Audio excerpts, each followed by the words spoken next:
Entonces, para mí el temor de Dios es de entender quién es Él. Y si yo veo quién es Él, me voy a humillar. No me voy a levantar y hacer con el puño así y gritarle. Me contaron de un hombre sueco que cada vez que venía una tormenta eléctrica a su pueblo, salía de la casa, levantaba el puño. Dios, yo te reto. Si estás allá, mándame un rayo. Cobarde, tú impotente, Y no sé por cuántos años lo hizo. Y un día Dios concedió su petición. Y fulminado. Pero, ¿qué clase de idioto saldría? Perdonan la palabra. Pero que saldría para retar a Dios así, en esta manera. Él ve, él oye, y si no hace nada es su paciencia, es su benignidad. Pero hasta Dios llega al tope en ocasiones, digo, ok, si esto es lo que tú quieres, ¡pum! Pero en el mundo el día de hoy hay una gran falta del temor de Dios.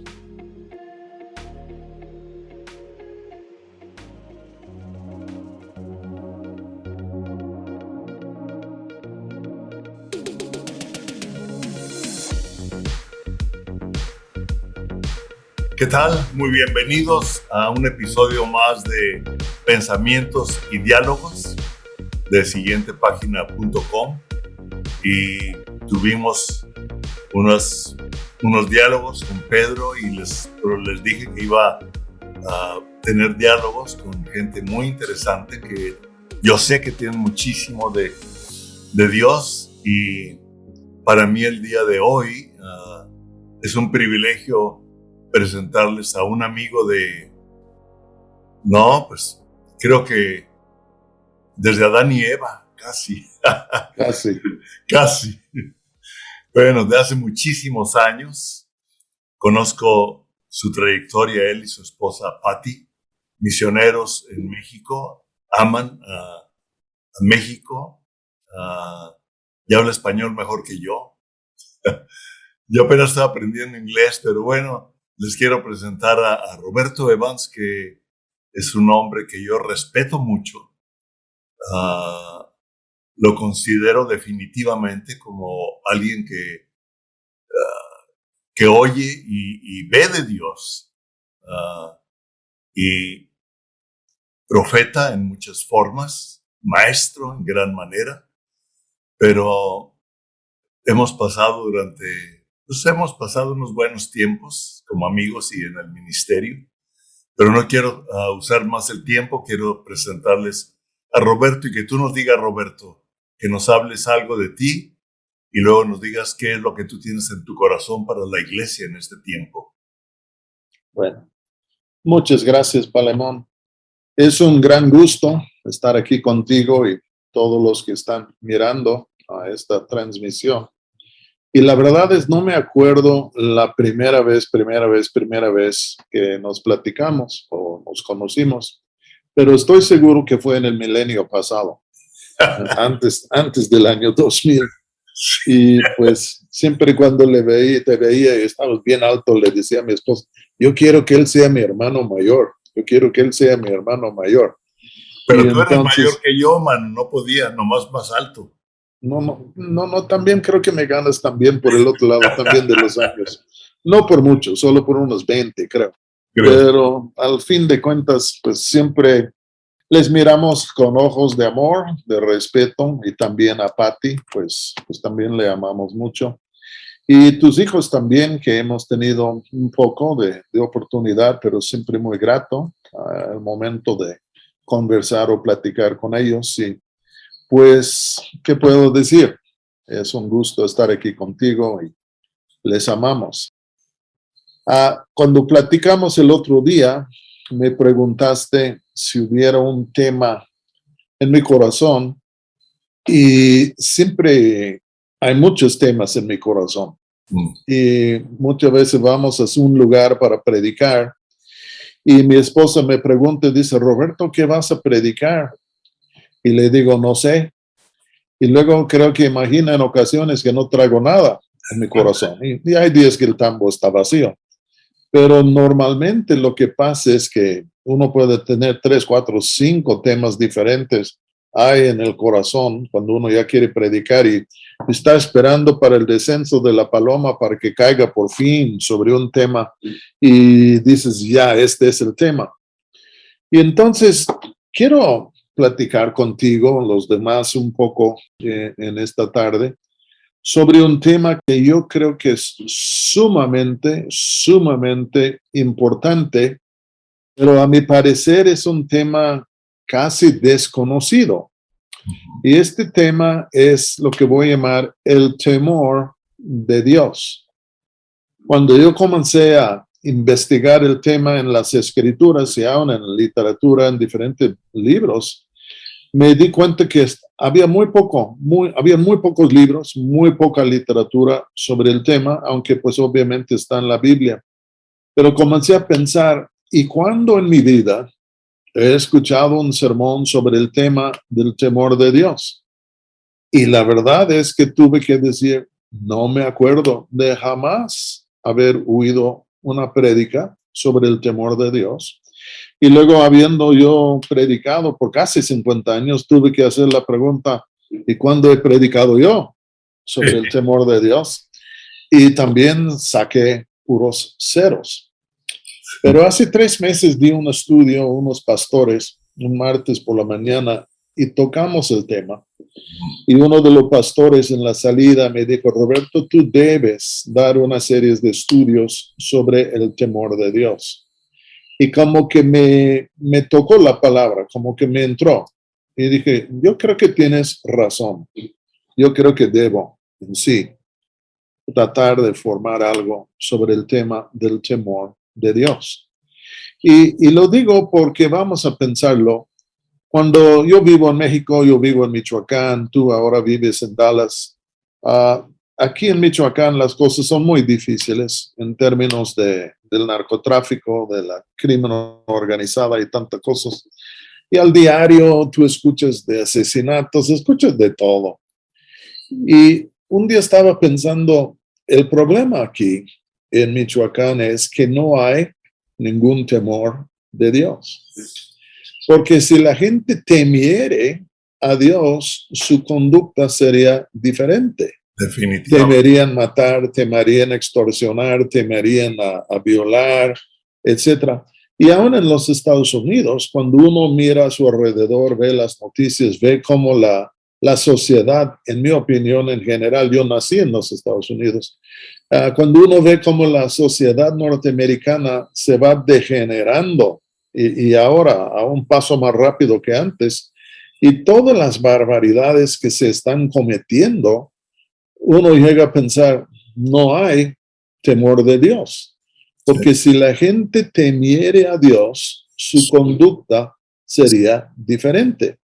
Pero por el hecho que actúan como actúan, están diciendo, o sea, yo no creo en Dios, o si hay un Dios, no me importa.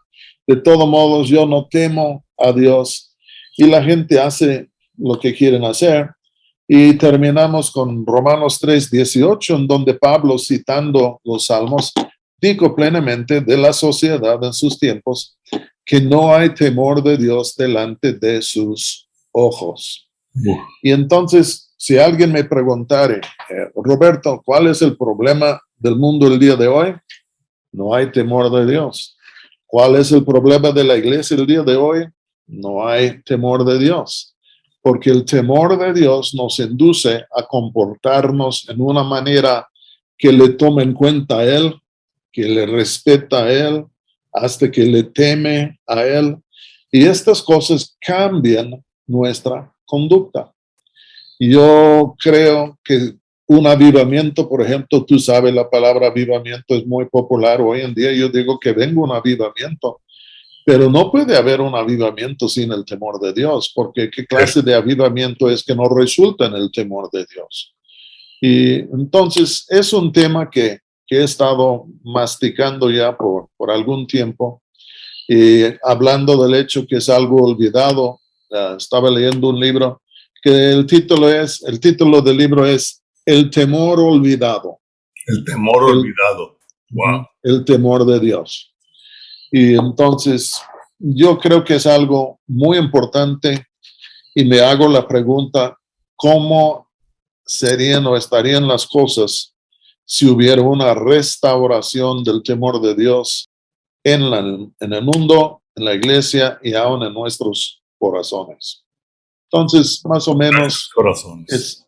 Es el tema que traigo en mi corazón.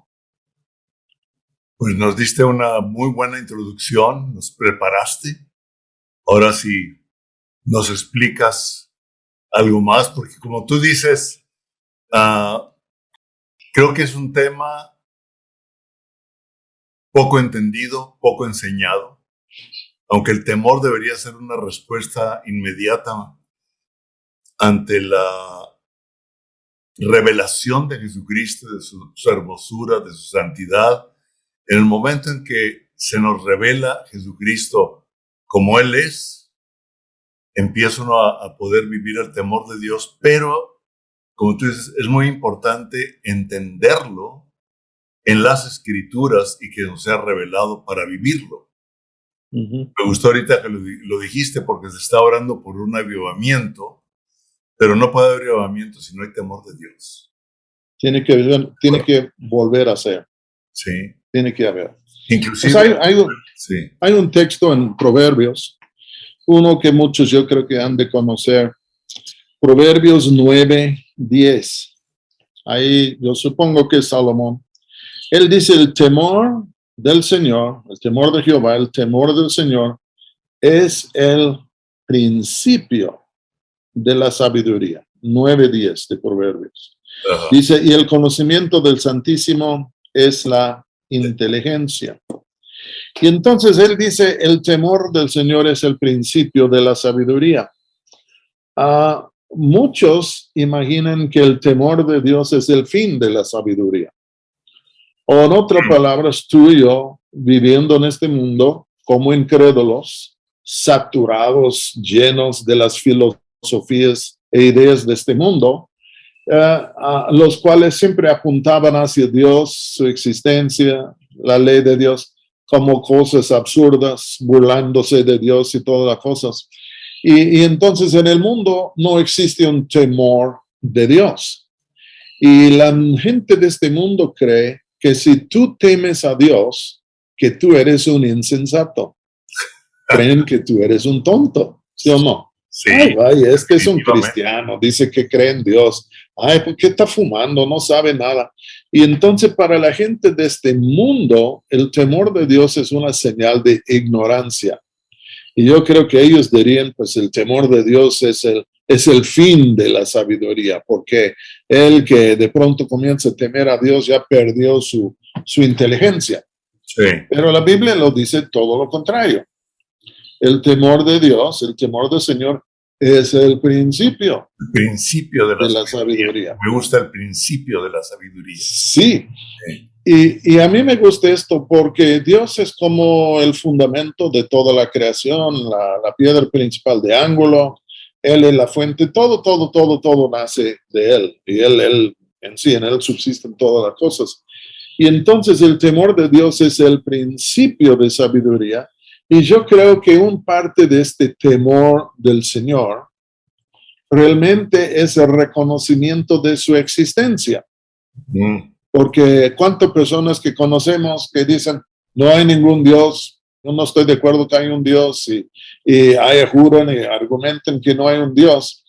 Pero el principio de la sabiduría es el temor de Dios, y en esto tiene que ir obviamente incluido el reconocimiento de la existencia de Dios. Porque la creación es muy triste si Dios no existe. Es un vacío oscuro, sin dirección, sin cualquier cosa. Y entonces para mí, el temor de Dios es el principio de sabiduría, es el principio de entender las cosas. Si Él es el creador de todo, si en Él subsisten todas las cosas, si Él manda en todas las cosas, si Él en sí llena todas las cosas, y yo digo, no existe, pues ¿hasta dónde voy a avanzar yo en mi conocimiento? No voy a avanzar mucho. Pero si de pronto yo digo, hay un Dios, Él sí creó todo, en Él todo subsiste, y Él encamina todo conforme a sus propósitos. entendiendo que Él sí está, esto me lleva a un fundamento firme. Dios sí existe y esto me pone en una posición en donde yo puedo aprender. ¿Hasta dónde puedo yo aprender si niego la causa de toda la creación que es Dios? ¿Hasta dónde? Dice el necio en su corazón, no hay Dios. Así es. Sí. El necio. El necio. Sí. Entonces, aquí dice algo interesante, versículo 10.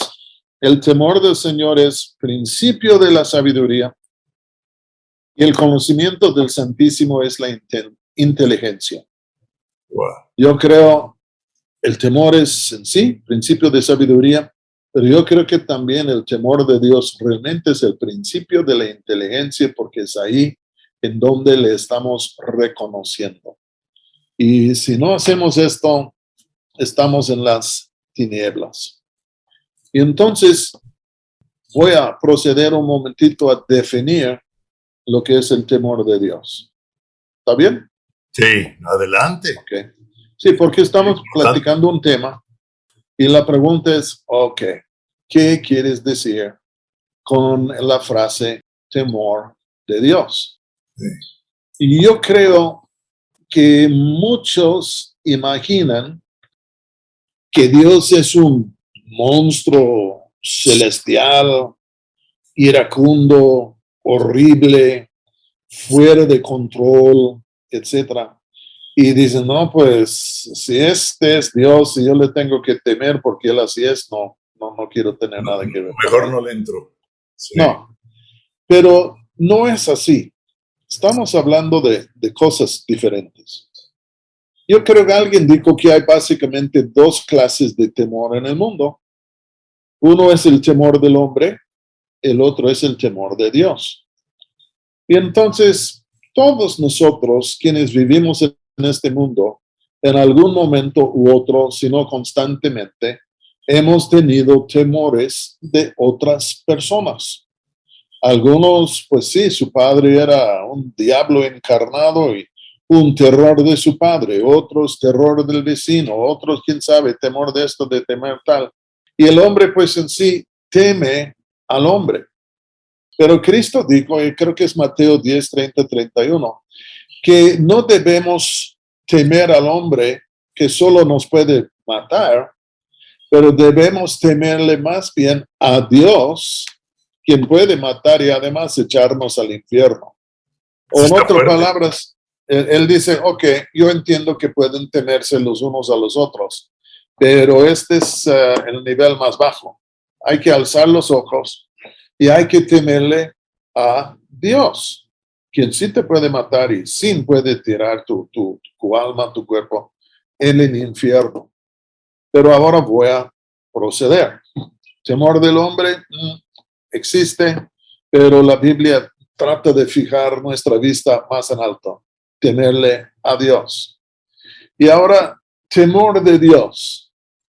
Yo veo que hay dos aspectos, dos lados a lo que es el temor de Dios.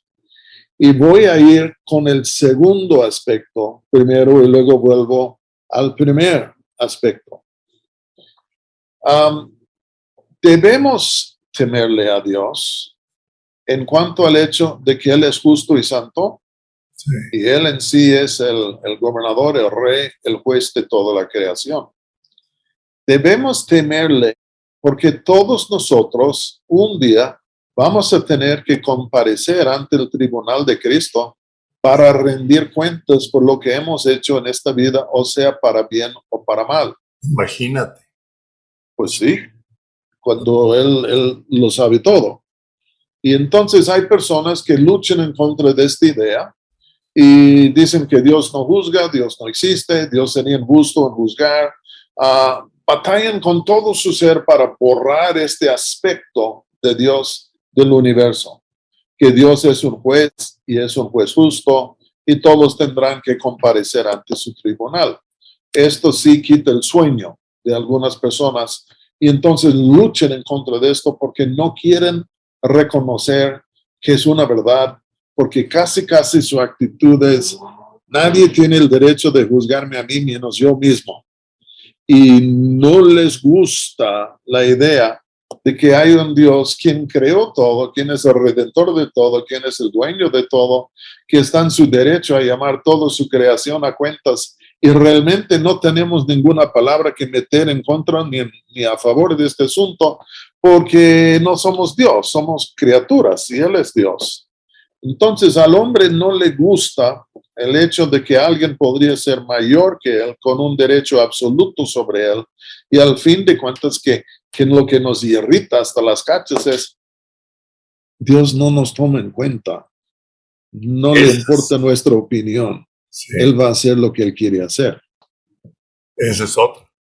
Sí. Sí. Entonces, este temor o este aspecto de temor es al que vemos, por ejemplo, cuando Adán pecó en el huerto de Edén. Cuando él pecó, huyó, cuando oyó la voz de Dios, y en sí se escondió de Dios por temor.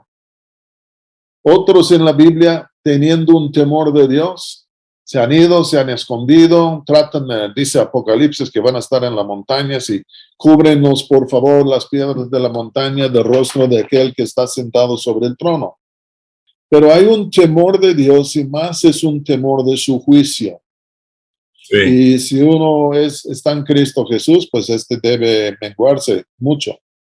Pero al fin de cuentas es un temor de Dios que uno siente, aunque no quiere, siente que sí puede ser objeto de lo que sería la ira y el juicio de Dios. A la gente no le gusta pensar esto, por eso luchan tan en contra de la idea del juicio de Dios. Sí, me gusta algo que dijiste ahorita. Nadie tiene derecho de juzgarme. O sea, es hacerse Dios a sí mismo. El hombre que piensa así se hace Dios a sí mismo. O sea, ni siquiera Dios. Sí. Sí, sí. ¿Eso es el humanismo? ¿O qué es? Yo creo en gran parte se deriva del huerto de Edén. Ajá. Cuando el diablo tentó a Adán y Eva y dice, ¿es cierto que Dios ha dicho que no pueden comer de ninguno de los árboles del huerto? Y Eva dice, no, podemos comer de todos menos aquel que está en medio del huerto. Porque el día que comemos de este árbol, vamos a morir.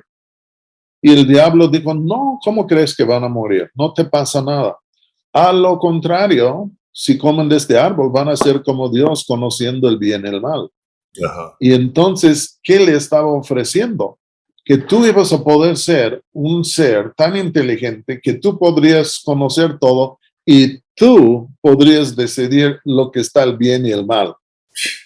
Y cuando veo esto, yo digo, pues toda la raza tragó la carnada, porque lo que pasa es que todos nosotros queremos exigir el derecho, reservar el derecho de decir yo y solo yo tengo en sí el derecho de decidir lo que está bien y mal en cuanto a mi vida. Y ni tú ni nadie que tiene el derecho de hacerlo, ni la ley, ni la constitución y todo. Pero el problema es que Dios sí tiene el derecho y no nos gusta. Entonces luchamos en contra de él. Y entonces el temor de Dios es algo innato, yo creo, en el hombre que rechaza, no quiere escuchar a Dios, no quiere que Dios tenga derecho sobre él. Pero este es un aspecto de lo que es el temor de Dios. El temor, el rechazo, el odio del juicio de Dios sobre el hombre. Pero este es secundario. El temor de Dios primario es esto. Antes de que hubiera pecado, antes de que el hombre cayera en el pecado, existía el temor de Dios. No solo entró con la caída de Adán y Eva, porque realmente el temor de Dios se puede definir con otras palabras, como ¿qué tal reverencia? Reverencia. ¿Qué tal respeto? ¿Qué tal honor? ¿Qué tal asombro? ¿Qué tal de reconocer la grandeza de otra persona? Creo que la palabra reverencia es también una palabra no muy conocida en nuestro medio. No sé si tú conozcas o tengas algo de ello, y tengo otra pregunta para ti más adelante. Tengo varias, ¿verdad? Pero aquí nos podríamos seguir y podrías dar todo un curso de varios días, pero adelante, Roberto. La palabra reverencia, el diccionario dice respeto o admiración que siente una persona hacia otra persona. Y reverencia. Entonces, cuando yo pienso de la reverencia en cuanto a Dios, yo tengo que comenzar a pensar en quién es Él, cómo es Él, qué tan grande, qué tan poderoso, qué tan santo, qué tan etcétera es Él. Y cuando comenzamos a echar los ojos a Dios y contemplar a Dios, meditar en Dios, su persona, o mejor dicho, nuestra percepción de su persona, se va en aumento. Porque la verdad es, nunca vamos a percibir lo que es la totalidad de su persona, porque no tiene fin, ¿entienden? Es infinito. Pero cuando uno entra en esto de respetar o reverenciar o admirar a Dios, todo se trata de, yo creo, realmente de su persona, de sus hechos sí, pero de su persona. Y entonces yo creo esto es lo que le da el temor al hombre de Dios. ¿A quién estoy viendo? ¿Con quién estoy tratando? ¿Quién es Él? ¿Qué tan grande es Él?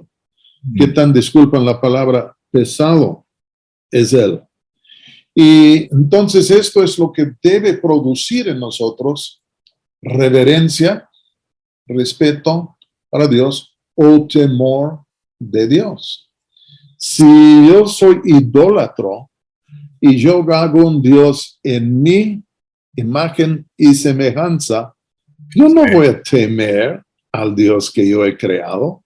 Yo no voy a temer a los dioses que el mundo ha creado, porque todos estos, al fin de cuentas, número uno, en alguna manera se vuelven al hombre, la imagen y semejanza del hombre, porque nacen del hombre. Y al fin de cuentas, más cuando son hechos así, siempre hay alguna manera de darnos a entender de cómo manipular a estos dioses falsos, ídolos del mundo. Pero Dios es otra cosa. Fuimos creados en su imagen y semejanza y somos una miniatura de las miniaturas, es decir, es que somos muy chiquitos al lado de Él, y luego uno comienza a pensar, ok, bueno, en verdad, ¿qué tan fuerte es Dios en verdad? No se puede medir, creo todo. Ni los científicos saben dónde está el fin de la creación. ¿Qué tan sabio, conocedor es nuestro Dios? Es omniscio, dicen. Y al fin de cuentas, Él tiene una inteligencia que nunca vamos a poder, ni con el salto más grande de nuestra imaginación, nunca vamos a poder tocar los límites de su inteligencia. ¿Qué tal de su santidad? Que quiere decir que está trascendente, está por encima de todo, pero su santidad también habla de una moralidad impecable. Sí. Una moralidad impecable. Pues, ¿cómo me comparo con esto? No me comparo muy bien. Y entre más que meditamos en Dios y pensamos en Dios, más crece, simplemente es eterno, no cambia, etcétera, etcétera. Y cuando uno comienza a pensar en este Dios, uno comienza a tener un poco de reverencia, porque lo que estamos mirando, lo que estamos viendo, lo que estamos meditando, tiene que provocar en nosotros algo de respeto, de reverencia, de admiración, o voy a decir, de asombro. De asombro. Porque yo creo que llegando a la cima de la montaña es asombro, porque al fin de cuentas ni puedes expresar realmente ni puedes formular las palabras adecuadas en la manera adecuada realmente para expresar o describir quién es nuestro Dios. Y uno dice, qué insensatez que una criatura ciega, creado en la imagen y semejanza de Dios, no le teme y le blasfema todo el día. Es una ignorancia espantoso. Pero voy a dar un ejemplo y luego te paso el micrófono. Hay un libro que fue escrito por un hombre que se llama Jerry Bridges y en inglés se llama Enjoying the Fear of God. Traducido sería disfrutando el temor de Dios. Y uno dice, híjole, pues ¿cómo lo hago para disfrutar el temor de Dios? Pero él da este ejemplo. Él por un tiempo, cuando era joven, estaba en los US Marines y conoció a varios de que estaban en los Marines. Y él hablaba, en el inicio de su libro, hablaba de un hombre, el sargento, no me acuerdo el nombre del cuate, pero él entró en los Marines cuando tenía, creo, 19 años. Entró y ni sabía por qué entraba y estaba un poco arrepentido de haber entrado y menos por todas las reglas y todo esto y todo tal. Pero dice, después de haber estado ahí por un buen tiempo, comenzó a reconocer en los Marines algo admirable, algo bueno, algo positivo. Y ya con esto, todos los oficiales que él había aborrecido, comenzó a tenerles un poco de respeto, porque ellos representaban the US Marines. Sí. Y entonces ya de una falta de respeto se le convirtió en un respeto para the Marines. Y hasta le daba cierto orgullo de ser parte.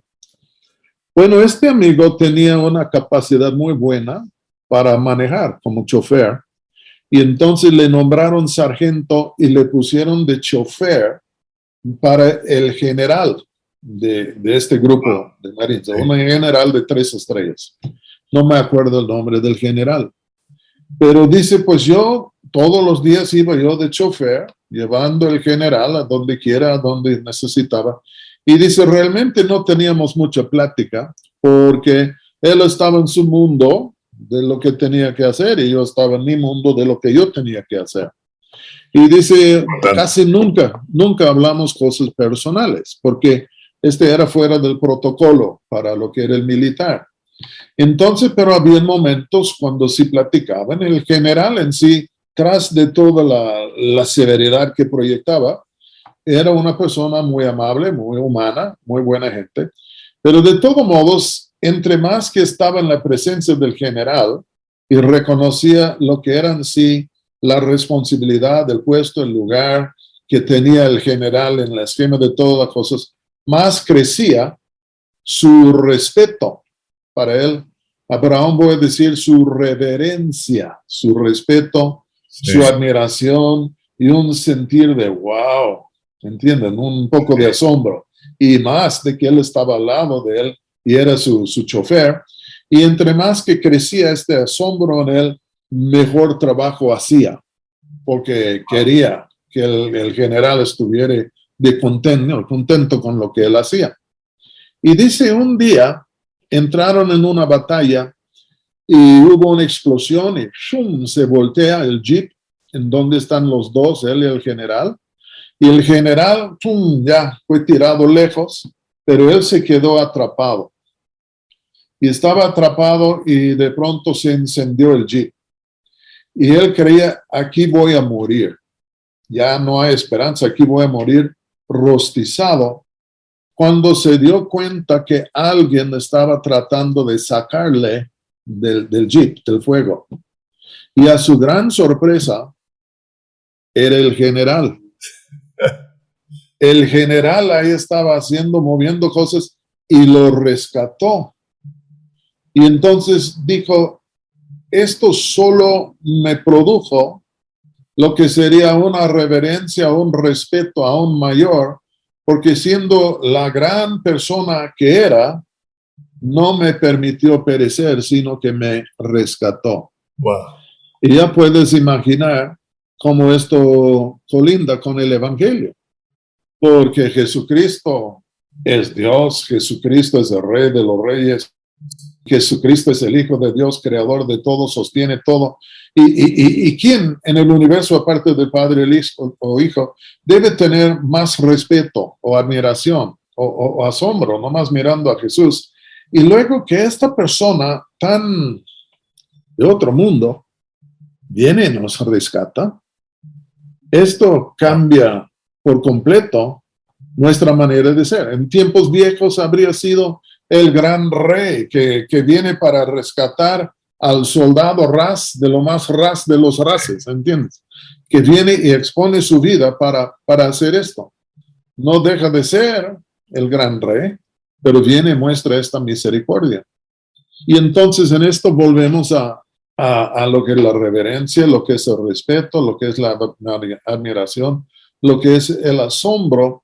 Y voy a decir esto, pero uno comienza a pensar, pues, ¿quién es este cuate? No es de peso pluma, ni es de peso medio, sino es de peso completo.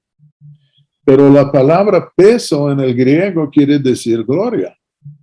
Y entonces, ¿qué tan glorioso es esta persona? Y él creó todo, sostiene todo, tiene todo a su cargo, maneja la historia a su gusto. Y entonces, en esto debe haber en nosotros un respeto, una reverencia, una admiración, un asombro. Y la gente de este mundo, para no verle y que no haya temor de Dios ante sus ojos, solo se puede decir, o sea que son ciegos o las personas más obstinadas que puedan haber, que rehúsan reconocer la gloria de Dios. Y la iglesia, todo lo contrario, debe estar creciendo en su conocimiento de Dios, pero yo creo este conocimiento de Dios es de Dios mismo. Y esto me lleva a un último punto y te paso el micrófono. Pero yo creo que muchos pensamos que el hombre es el héroe de la Biblia. El hombre no es el héroe de la Biblia. Dios es el héroe de la Biblia. Y la Biblia realmente fue escrita para, yo creo, por sobre todas las demás cosas, fue escrita con la finalidad de revelarnos quién es Dios. Pero muchos de nosotros creemos que la Biblia es un manual de vida, es un manual de guerra, es un manual de esto, y sí puede ser. Pero nunca estamos mirando más allá a quién es el que está por detrás de todas las cosas. Y aquí en casa hemos platicado que el aire más puro está en la cima de la montaña, no al pie de la montaña. Y entonces hay dimensiones de entendimiento, de revelación y de luz que podrían realmente iluminar nuestro ser si pasáramos más tiempo contemplando a Dios y sus atributos, su grandeza, su gloria, y estas cosas nos transformarían. Pero hemos hecho que la Biblia es un libro humano en vez de que sea un libro divino, y al fin de cuentas estamos perdiendo la gloria de Dios porque no le vamos a ver en ningún otro lado. Entonces, para mí el temor de Dios es de entender quién es Él. Y si yo veo quién es Él, me voy a humillar. No me voy a levantar y hacer con el puño así y gritarle. Me contaron de un hombre sueco que cada vez que venía una tormenta eléctrica a su pueblo, salía de la casa, levantaba el puño. Dios, yo te reto. Si estás allá, mándame un rayo. Cobarde, tú impotente, Y no sé por cuántos años lo hizo. Y un día Dios concedió su petición. Y fulminado. Pero, ¿qué clase de idioto saldría? Perdonan la palabra. Pero que saldría para retar a Dios así, en esta manera. Él ve, él oye, y si no hace nada es su paciencia, es su benignidad. Pero hasta Dios llega al tope en ocasiones, digo, ok, si esto es lo que tú quieres, boom. Pero en el mundo el día de hoy hay una gran falta del temor de Dios. Entonces, Ahí te paso el micrófono antes de que se acabe el tiempo otra vez. Es que tienes mucho y yo veo, hay mucho que meditar en lo que nos estás diciendo. Yo he apuntado varias cosas. No sé si nos vemos los dos al mismo tiempo o sales tú y luego salgo yo. No sé, de repente la tecnología no la entiendo del todo.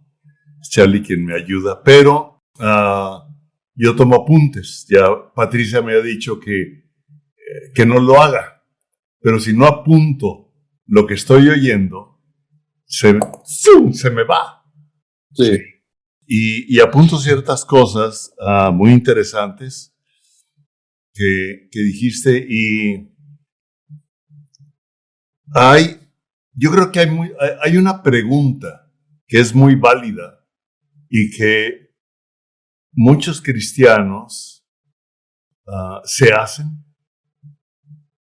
Yo no sé cómo explicarlo algunas veces porque tú me ayudaste a entender un poco más de poder de la profecía, ¿sí? En una ocasión que oraste por todos los alumnos que se graduaban Sí. de Hispana, y yo dije, ¿cómo le hacen? ¿Verdad? Y tú me dijiste, yo no tanto oigo, sino veo, y ahí me amplió la visión de oír a Dios, porque nos habla aquí, pero mucha gente, muchos cristianos que yo considero sinceros en su búsqueda, en su relación, que tuvieron un arrepentimiento, un encuentro en algún momento dado, pero empiezan o podemos empezar a caer en una rutina, ¿sí? En una teología, como decías, en ver la Biblia como un libro nada más de un sistema de guerra que ahí la Biblia nos habla, de ver varios temas que la Biblia toca, pero tú decías a Dios. Y yo veo que muchos tienen el problema, pero ¿cómo me relaciono con Dios? ¿Qué les dirías tú a esta gente, Roberto? Bueno, obviamente nos relacionamos con Dios mediante Jesucristo. Ajá. Dios es Dios, el mundo se rebeló en contra de Dios, cayó en el pecado y la condenación. Pero Dios, ya sabemos la historia, envió su Hijo, quien fue hecho carne, o es decir, que encarnado se hizo humano, y como ser humano se ofreció como sacrificio en la cruz, derramó su sangre como sacrificio en la cruz para pagar los pecados nuestros. Y entonces con esto se quita la barrera del pecado y la condenación. Pero no solo esto, sino que nacimos de nuevo en ese mismo momento. Estábamos muertos en nuestros delitos y pecados. Pero en esto como que nos resucitó o nacimos de nuevo. Sí. Y habiendo sido muertos, de pronto nos hicimos vivos en Dios. Y esto nos pone en la mesa para poder convivir con Él. ¿Cómo lo hacemos? Si Él es el Dios viviente y Él a mí me dio vida en Cristo Jesús, o que yo estoy en el mismo mundo que Él, en el mundo de los vivos, puede decir. Sí. Pero ¿cómo desarrollo una comunión con Él? Bueno, yo creo que voy a usar el libro de los Salmos, ¿está bien? Como un ejemplo, el libro de los Salmos. Son 150 salmos. El primero habla de la ley de Dios. Dice que bienaventurado el hombre es total, quien medita en la ley de Dios de día y de noche. Habla de la palabra de Dios, pero es el único. Todos los demás salmos, aunque el Salmo 119, pero en sí el Salmo 1 es como la introducción al libro. Habla de la ley, la necesidad de meditar en la palabra. Pero todos los demás salmos están hablando de la oración, están hablando de la alabanza, están hablando de las pruebas de la vida, las dificultades de la vida, etcétera, etcétera. Y los reformadores y otros, yo creo, han dicho lo siguiente, que cuando uno va a orar, lleva su Biblia primero lee una porción de las Escrituras. En esperas de que al estar leyendo esta porción de las Escrituras, algo nos va a hablar. Sí. Y al fin de cuentas no es algo, sino es alguien que nos está hablando a través de cierta porción de las Escrituras. Y este hablar suyo es como la chispa para la oración nuestra. Porque si Él nos habla primero por las Escrituras, ¿cómo vamos a orar? ¿Cómo vamos a responder? Yo creo conforme a lo que nos dijo. Y en esto entramos en un diálogo con Él. Él habla, nosotros oramos. Él habla, nosotros oramos. Y en esto vamos entrando en un diálogo con Él que realmente es dirigido por Él. Yo creo que sus pensamientos son más interesantes que los míos. Y yo creo que si yo voy a orar siempre, Señor, sana a mi perrito, sana a mi gatita. Pero si Dios está hablando de su palabra a mi corazón, pues hay mucha madera ya para responder en oración. En otras palabras, cuando estaba leyendo, ¿qué me impactó? ¿Qué me interesó? ¿Qué me habló? Y ya voy a orar sobre este tema. Y si uno puede desarrollar un hábito de orar y de leer en esta manera, yo creo que realmente a poco puede irse conociendo a Dios mejor y mejor y mejor y mejor y mejor. Y también he pensado mucho en otra cosa. Cuando Patty, mi esposa Patty, tú y yo tenemos esposas que se llaman Pattys y en sí demuestra que mentes brillantes piensan igual. Entonces esto lo dejamos. Ahí estamos igual, lo dejamos para el café. Sí. Pero hay días que pienso en esto. Cuando nosotros nacimos de nuevo en una iglesia pentecostal, era buscar a Dios, buscar a Dios, buscar a Dios, buscar a Dios, buscar a Dios. Como si mi relación con Dios dependiera el 100% de mi búsqueda de Dios. Pero lo que yo veo en la Biblia es que Dios también a mí me busca. Sí.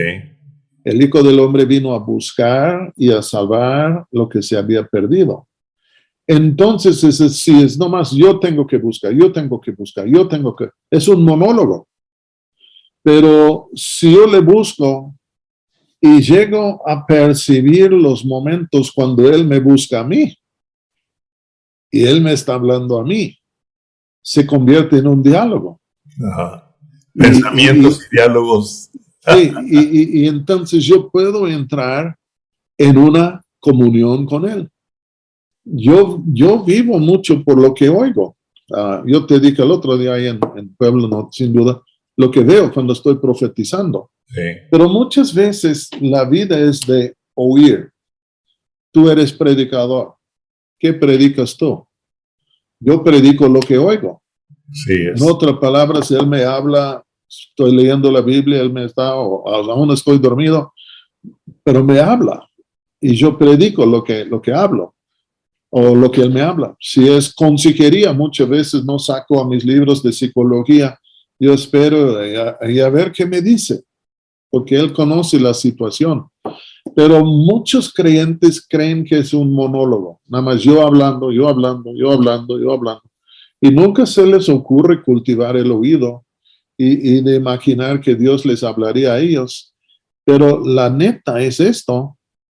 Si Dios no nos hablare, no seríamos cristianos. Así es. Porque Él nos habló antes de que fuéramos cristianos por medio del Evangelio y nos convenció. Y si Dios no habla, ¿cómo voy a entrar en el reino de Dios? Porque yo en el Evangelio, Él me está hablando, yo solo estoy respondiendo. Yo no soy el iniciador de esto. Él es el iniciador de esto. Él es el que tiene la iniciativa, yo así lo veo. Yo creo que yo fui salvo por su iniciativa. Sí. ¿Sí? No por la mía. No. Aunque lo hubiera buscado, aunque hubiera orado, aunque hubiera dicho, pero yo tenía muchos de esos diosesitos que ahora los veo que eran dioses de llavero. Que según yo eran Dios o era una creencia o era algo, ¿no? Hasta que Cristo y veo que realmente Él me buscó a mí, Él tuvo la iniciativa. Por eso digo, yo no lo encontré a Él me encontró a mí y yo respondí, y en su gracia y en su misericordia hubo una transformación. Sí. Y cada uno hemos vivido una forma diferente en nuestra revelación, en nuestra conversión. El testimonio de cada uno de nosotros es totalmente diferente. Eso me gusta de Dios, de que trata con cada uno conforme Él sabe que podemos responder o podemos abrirnos en una forma. Y la paciencia de Dios para esperar el tiempo, y ahí Él me cautiva, ¿no? O Él me llama. Y yo me acuerdo, a mí nadie... Fíjate que cuando nosotros conocimos, o Cristo se nos comenzó a revelar, y comencé a leer la palabra, lo que tú dices, yo digo, la revelación para mí es un suspiro, algo que me impacta por dentro, que yo no tengo una descripción, aunque revelar es quitar el velo, ¿sí? Yo no podría dar una descripción muy clara o muy teológica de la revelación, pero para mí, cuando la palabra me despierta, me hace brincar algo, y cuando nosotros aceptamos, invitamos a Cristo a nuestro corazón, empezamos a leer la Biblia, nadie me dijo, pero yo decidí no probar alimento hasta leer el proverbio del día. Okay. Sí. Pero nadie me lo dijo, nadie me lo pidió, sino que yo lo decidí. Yo dije, es tan rico esto que prefiero comer algo de aquí y luego comer. Claro que eso lo hice como unos 3, 4 meses, ¿verdad? Luego después ya Dios me cambió, empezó a hablar en otras formas. Pero yo me acuerdo que llegué un amigo me invitó a su casa a desayunar porque quería que le remodelara su casa. Tú sabes que soy arquitecto, aunque ya no funciono tanto profesionalmente como arquitecto. Pero llegué y como no había leído, ya iba a entrar a su casa, me quedé afuera, leí el proverbio, dejé la Biblia y me metí a su casa y me dijo, ¿por qué te tardaste tanto si ya tienes ahí un rato fuera de mi casa? No le dije nada porque él era alguien que yo sabía cómo era y no era el momento de compartirle, pero fue así, ¿no? O sea, comienza eso, que es lo que tú dices, ¿no? Y es por su búsqueda, por su amor. Sí. Su amor. No hay otro. Hay otro. Por eso a esto le llamo pensamientos y diálogos, porque la intención de esta, Roberto, es provocar que la gente, provocar que las personas que nos oyen, que nos escuchan, ya sea en los audios o en el video, los provoque a tener una relación, un diálogo con Él. Que no se vuelva algo religioso, sino a tener un diálogo y que tengan el valor de poder pensar diferente a lo que han aprendido en la cultura cristiana.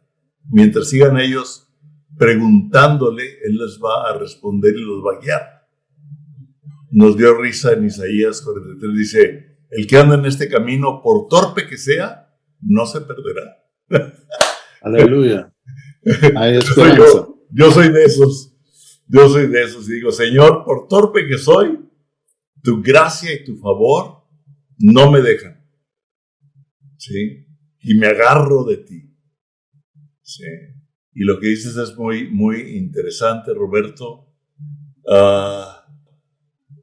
¿Qué piensas tú de la apostasía y el temor de Dios? Porque la apostasía es, yo he creído en Cristo y ahora dejo de creer en Cristo. Muchos apostatarán de la fe. ¿Sí? ¿Cómo lo explicarías eso? Con relación al temor de Dios, Sí, voy a decir, es una falta del temor de Dios, porque es de repudiar a Dios. sí, Es decir, uno se entrega a Cristo o tal vez nace en un hogar cristiano, pero siempre el tono de todo es lealtad, sumisión, amor hacia el Señor. Y luego, si uno se volviera apóstata, si uno dejara en sí, es más que dejar el camino del Señor, es de dejar el Señor del camino. sí, Y cuando uno no es de repudiar un sistema, es de repudiar un hombre que fue a la cruz y sufrió en nuestro lugar, sufrió cosas inimaginables, todo para nosotros, todo para que pudiésemos tener vida. Y luego de andar con él por un tiempo, por lo que sea, y luego de voltear y repudiar, yo creo que es terrible porque hay una cosa que yo creo, y lo he visto. Yo he visto que cuando uno viene al Señor, se convierte, todo el mundo le da lata porque se convirtió, pero de todos modos ahí va. Pero luego si tal persona se voltea y regresa al mundo, es como que siente que tiene que actuar 2 o 3 veces peor que actuaba antes sí. para demostrar que ya no es cristiano, que van a hacer grandes cosas para separarse del cristianismo, para demostrar que ya no son cristianos. Y digo, pues, ¿qué pasa aquí? Porque es de repudiar a aquel que sufrió en la cruz, se resucitó, que vino a buscar. Pero a la vez, ¿qué profundidades o qué, no sé cuál es la palabra, pero qué deseos tan grandes de ser aceptos con los hombres, como que está dispuesto a traicionar a Jesús de nuevo para ser acepto con los hombres? Es una cosa inimaginable. Y lamentablemente tú sabes que nunca sale bien. Nunca sale bien. Porque es un insulto personal. Sí, me gustó lo que dijiste y que creo que mucha gente está reaccionando, algunos están reaccionando en cuanto a dejar el sistema, o sea, están enojados o molestos con el sistema, pero realmente están rechazando al Creador, a quien murió en la cruz por nosotros. ¿Quisieras orar, Roberto? ¿Quisieras orar y lo que venga a tu corazón por nosotros, por quienes están oyendo, por quienes están dudando o han dudado de su relación, han dudado, están molestos con el sistema, a lo mejor con la cultura de lo que ellos han conocido como la iglesia, y han conocido más bien una cultura que no les gusta o que los ha ofendido, o que inclusive con toda razón han sido ofendidos, ¿verdad? Pero creo que hay un buen número de personas en esa situación. Si tú quisieras, si algo tienes, con toda libertad, háblalo, óralo. Okay. Vamos a orar. Señor, en el primer lugar, ayúdanos a caminar en el temor de Dios. Sí, Señor. Porque es el principio de sabiduría y de ahí fluye todo conocimiento. Pero este temor de Dios es un reconocimiento de Dios. Y, Señor, muchas veces tú no eres como imaginamos que tú eres. Así es. Yo creo que muchas veces tú eres mucho mejor de lo que imaginamos. Y, Señor, yo pido que tú pudieras visitar a todos los que están escuchando. Y, Señor, si han tropezado por lo que es la conducta, la actitud de otros, si es por sistemas, bueno, Señor, ayúdales, porque han tropezado. Pero este tropiezo bien puede ser que ha dañado, perjudicado su relación contigo. Señor, yo pido, acércate a estas personas. Revélate con mayor claridad a estas personas. No un Dios que ellos quieren formar de su propio corazón para que pues les guste su Dios, Señor, nada de ídolos, pero el vivo, el vivo y verdadero Dios, el Dios vivo y verdadero, el Hijo vivo y verdadero. Señor, revélate a ellos, porque si han sido decepcionados, heridos, dañados, Señor, pues no es porque tú hayas deseado esto. Y pido que tú pudieras venir y que tú pudieras en sí revelarte de nuevo a estas personas. Y Señor, muchas veces sentimos juzgados, pero juzgamos a los demás. Y Señor, quita todo juicio de nuestro ser, porque el hombre no debe ser el blanco de nuestra búsqueda, no debe ser el blanco de nuestra vista. Tú debes ser el blanco de nuestra búsqueda, el blanco de nuestra vida. Y yo pido, Jesús, que para muchos que están escuchando, que están viviendo en algunas tinieblas, aunque confiesen tu nombre, yo pido, Señor, por una nueva visitación tuya, que la luz del cielo de nuevo pudiera resplandecer sobre ellos como resplandeció sobre Saulo en el camino a Damasco. Y en esta luz te vio y te oyó, y su vida fue transformada. Sí, Señor. Haz esto, Señor, y en tu nombre te lo pido. Amén. Amén, amén, amén. Gracias, y lo creemos, lo declaramos, que Dios le ha hablado y que Dios le siga aumentando sobre las enseñanzas, sobre las frases, las definiciones que pudimos escuchar por medio de Roberto. Lo invitamos, yo creo que yo lo voy a volver a oír, Roberto, porque apunté cosas, pero como tú dijiste en un principio, realmente hay poca enseñanza, y creo que Dios nos quiere revelar en este tiempo lo que significa verdaderamente el temor de Dios y el resultado de tenerlo.